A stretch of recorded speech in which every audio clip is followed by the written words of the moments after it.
Good morning. আজকে 2nd July 2026। আজকে আমাদের ডেস্টিনেশন গরুমারা জঙ্গল। তো আমরা সকাল 5:15টায় বার হয়ে পড়লাম। আমরা যাব বাবলুদার গরুমারা নেস্টে। অনেকদিন থেকেই প্ল্যান হচ্ছিল।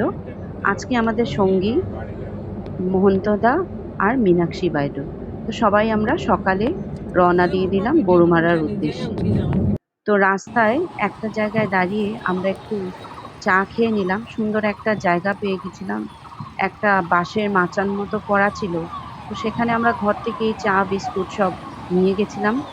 বেশ সুন্দর জায়গাটা ছিল। সেখানে আমরা একটু চা খেলাম, আড্ডা মারলাম, ফটো সেশন করলাম, আবার রওনা দিলাম গরুমারার উদ্দেশ্যে।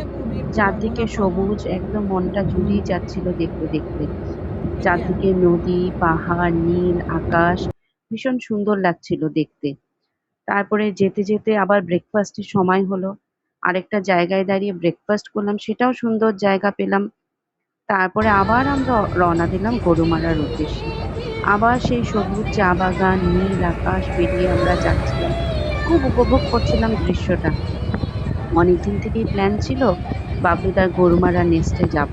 সব ব্লগে দেখি এত সুন্দর জায়গা, একটু জঙ্গলে গিয়ে থাকবো, শহরের কোলাহলের মাঝে থেকে একটু নিরিবিলিতে থাকবো, সেই উদ্দেশ্যেই আমরা রওনা হয়ে পড়েছিলাম। এত সুন্দর চা বাগান দেখছিলাম। যদিও দেরি হচ্ছিল, তাও আমি আর বাইরে তো একটা নেমে ফটো সেশন করলামই।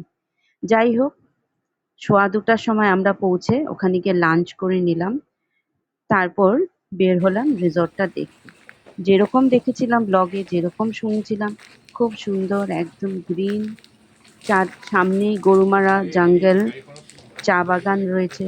খুব সুন্দর, চারদিকে ঘুরে ঘুরে দেখলাম, একটু ফটো সেশনও করলাম। আমাদের আবার সন্ধ্যাবেলা না, সরি, বিকালবেলা বার হওয়ার কথা, একটু সাইট সিইং, সন্ধ্যের আগে ফিরতে হবে, তাই বার হয়ে পড়লাম আমরা তার উদ্দেশ্যে।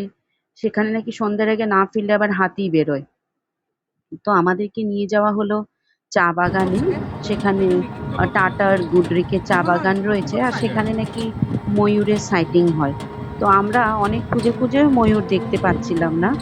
ময়ূরগুলো নাকি সেই চা গাছের নিচে ঢুকে ঢুকে বসে থাকে। তো আমরা ময়ূর দেখতেই পাচ্ছিলাম না, অনেক খোঁজাখুঁজি করছিলাম।